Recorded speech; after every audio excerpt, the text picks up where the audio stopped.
Good morning. Hi, my name is Monique Banks. I'm the Executive Director of Echelon Community Services, and we wanted to welcome you to today's ribbon cutting for the Transitional Residential Program. Sorry, it's a bit chilly out here. We could have done it yesterday. We would have had some balmy weather, but we'll endure. Echelon Community Services promotes the well-being of district residents through comprehensive offerings of housing, employment, education, and behavioral management services. And we're proud to be here with all of you today. Thank you to the mayor. I understand she couldn't be with us here today, but she's here with us in spirit. Deputy Mayor Snowden, Director Donald, other distinguished guests, thank you for joining us, and the Department of Employment Services for trusting Echelon with the implementation of this fine program.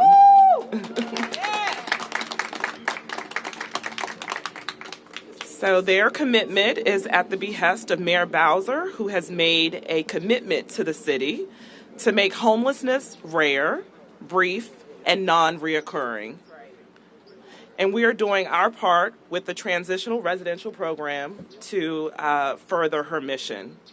Now I'd like to welcome our esteemed Department of Employment Services Director, Director Donald. Thank you. Thank you. I appreciate it. Yes, ma'am. Esteemed, I like that. First, I'll start off by just saying thank you, everybody, for coming out today. I know it's a little nippy out, but hopefully the good work from today will help us all warm up a little bit. So it was encouraging to hear Ms. Banks use the language that everybody is used to now, where everybody's on the same page on how we're going to attack homelessness and making sure that, in the instances that it does occur, that it is rare, brief, and non-recurring. First, I'd like to kind of start off by saying that today is really an exciting day because we are launching this Transitional Residential Program, which is really a one-of-a-kind workforce initiative. We've done a little bit of research, and we haven't seen anything like this in the country. And I think one of the reasons why I'm really excited is because we're attacking homelessness a little bit differently, meaning that we're ensuring that people have employment first, and while they have those means, we're making sure that they can move into housing, which sometimes we get caught up doing it the opposite way. And so I'll start off being very quick by saying thank you to our mayor, for giving us the vision to make sure that we're very innovative in attacking homelessness. Thanking Executive Director Banks for, opening up the doors and making sure that she's a great partner to us. Of course, Deputy Mayor Snowden, who leads all of the work within our cluster. And before I move on, I got to recognize our team from the Division of State Initiative specifically, but the whole DOES family for pulling this together. And so clearly we are here today because of Mayor Bowser's vision, but also our partners at the Interagency Council on Homelessness and our partners from DHS who've been very vigilant in making sure that we attack, homelessness from a variety of different ways. And so at DOES, I think we're clear that ensuring homelessness is short-lived, rare, and non-recurring, but it also means that we're making sure that people have the means to attain housing where they live and work right here in Ward 5. And so many of the job seekers that enter in our doors face a variety of challenges, and homelessness is one of the biggest. And the reason we decided to invest in this initiative is strictly for that reason. When we look at just Project Empowerment, what we saw is that 89% of everybody who enters into just that program is considered homeless or housing insecure, meaning that they don't have a place of their own. So this isn't something that's just a great idea or something cool that we thought of, but it's something that we feel is really necessary. And so this is our first effort at attacking this problem. In addition to Echelon Community Services, who's going to be providing everything from diverse menu of housing and employment and education, we've also got capital area asset builders who has partnered with us to ensure that folks have the necessary financial commitment to move forward. So each person that enters into this facility will be eligible for up to $2,000 in a 4-to-1 match saving program to really kickstart their living. So that's a big deal. I'd also say that before I introduce this next young lady, personally, I think for just myself, for the deputy mayor, I think this is our first step in making sure that all of our mayor's visions kind of go across clusters, across agencies, and I know I mentioned DHS and the ICH, and what's really big for us there is that, hey, I've been homeless before. I've been unable to kind of access the services that are necessary to change my own life, and so I'm really excited to welcome up Ms. Priyanne Walker, who's one of our DC Career Connections participants, and so I won't tell a ton of her story, but, this young lady from D.C., from Ward 5, grew up in Ward 5, working in Ward 5, went off to Spelman College, got a heck of a valuable degree, in the South from Atlanta, and experienced some of these same challenges. And so today she gets to take the next step in changing her life and her community. And so not only are we proud of her, but we're welcoming her to kick this thing off.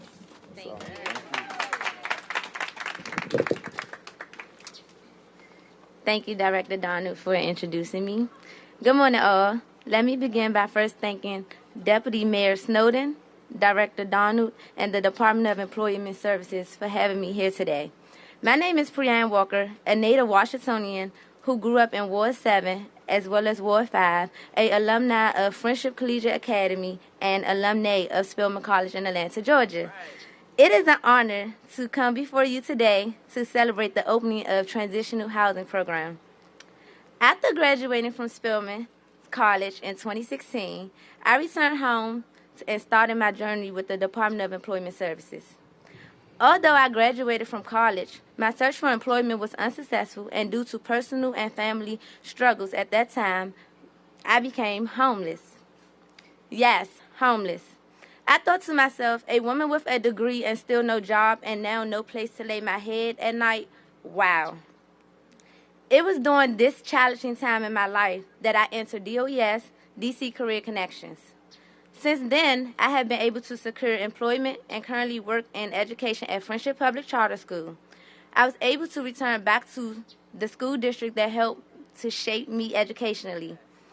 I am now in the Transitional Residential Program, which will allow me to have a safe place to live while strategically saving money and working. Thank you, DOES, for helping me to get on the pathway to middle class, and thank you, Mayor Bowser, for your continued efforts to make sure every resident has access to services that will continue to end the epidemic of homelessness for our city, the District of Columbia. Now I present to you Deputy Mayor Snowden.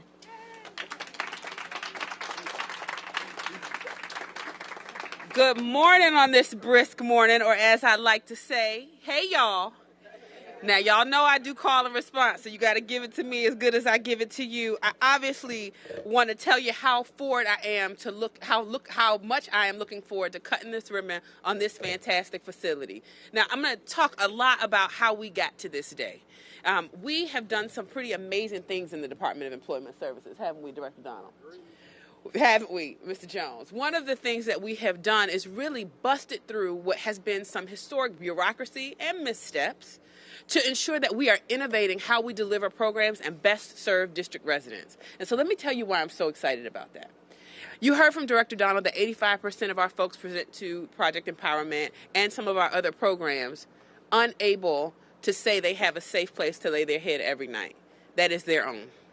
And what we said was, well, you know what? We can't just provide opportunities for employment. We've got to solve some of the other issues that these folks are facing so that we can ensure that they are successful and they don't come back to the roles, that they can make sure that they are sustaining themselves and ultimately their families in a city that is increasingly expensive, but certainly the coolest one in the world, as we've been told. And so everyone wants to be here. We've got to make sure the folks who have contributed to this city and made it great are able to stay here, right? This building is the first step and the perfect reflection of how we achieve that goal. And I want to just publicly say I'm so proud of Director Donald, and I'm so proud of Charles Jones, who runs the Division of Strategic Initiatives, State Initiatives, because although maybe it should be called Strategic Initiatives. Maybe it should be called strategic, because this is a pretty big strategy. But the work that this division is doing is really meaningfully changing the lives of district residents. So please take a moment to give them a big round of applause. I want to acknowledge some folks who are here. There are a good number of folks from the administration that are here, some director level folks like Director Tony Duggar, who was with the Commission on Fathers, Men, and Boys. Any other directors that I'm missing? Oh, and I want to take an opportunity to just again highlight my staff, Faith Leach, Ashley Emerson on my team, and Dimgio. Please give them a round of applause. And we would be nothing without our ANC commissioners. Nothing. They do some of the hardest work, knocking on doors, walking the streets, and communicating directly up to us some of the things that are happening in our communities. So all the ANC commissioners, raise their hand. I see Commissioner Henderson here. Thank you so much for being here to support, and thank you so much for the fantastic work that you do. We know that so many of our residents are looking for ways to get back on their feet and contribute to their communities. And again, this is the reflection of that. We want to ensure that our citizens who are facing barriers as they approach employment, but importantly, barriers as they approach all of these other things, housing, childcare, other issues that they present to us with, have all of the resources that they need to be successful. We know that like every single other Washingtonian, all anyone ever wants is to be able to take care of themselves and their family. The first step might be renting your first apartment, right? The next step is building your credit and building your history so that you can purchase a home. And that's the pathway that the folks who are going to be living in this place are going to, that's the road that they are starting down.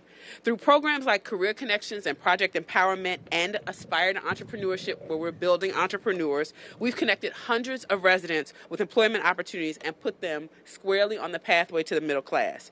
It's important that you know that we've made my nose is running, I'm sorry. We've made unprecedented investments in affordable housing, more than $310 million in our Housing Production Trust Fund. Clap that up. And it's given us more than 3,000 units. $11 million we've committed to expanding infant, thank you so much, I'm grateful, that we've committed to expand infant and toddler seats in D.C. by more than 1,000 slots. That together will mean that we are helping our residents get the job done. And today we're taking, again, another big step forward. We are ensuring that these participants are fully employed in unsubsidized employment, connecting them to sustainable wages through small business ventures as well. Excuse me one second. And that we are ensuring that participants maintain their savings. You heard a bit about this from Director Donald. They're required to deposit 25% of their biweekly earnings into an escrow account. Those are good habits to build. I should probably do that myself, right? When participants exit the program, all funds will be deposited and returned to them, leaving them with a nest egg to tackle their next goal.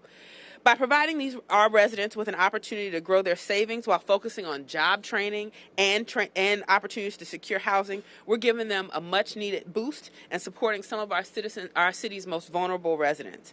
I want to again thank, and y'all know because I say this to you all the time, but thank the team at the Department of Employment Services.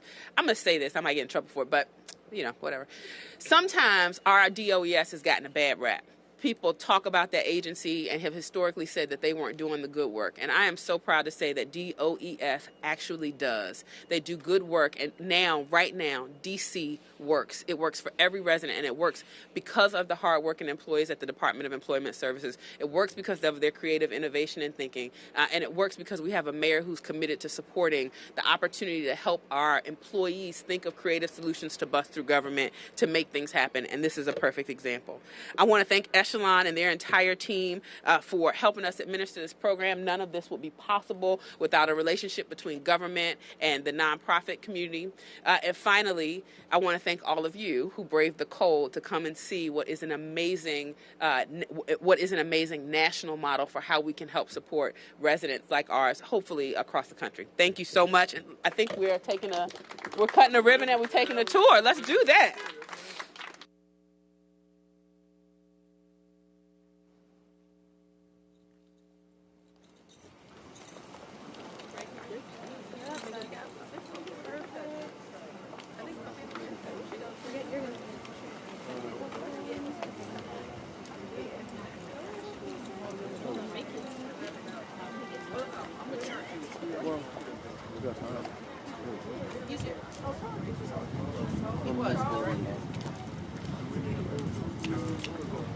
Thank you so much. Boy, y'all got new apartment. Y'all should have made some nice warm coffee.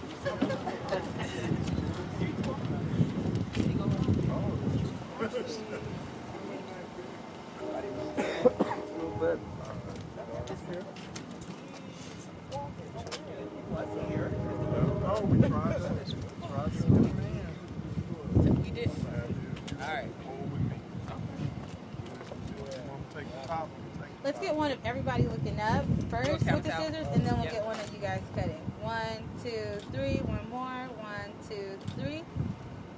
All right, and then we're gonna cut on 3. 1, 2, cut.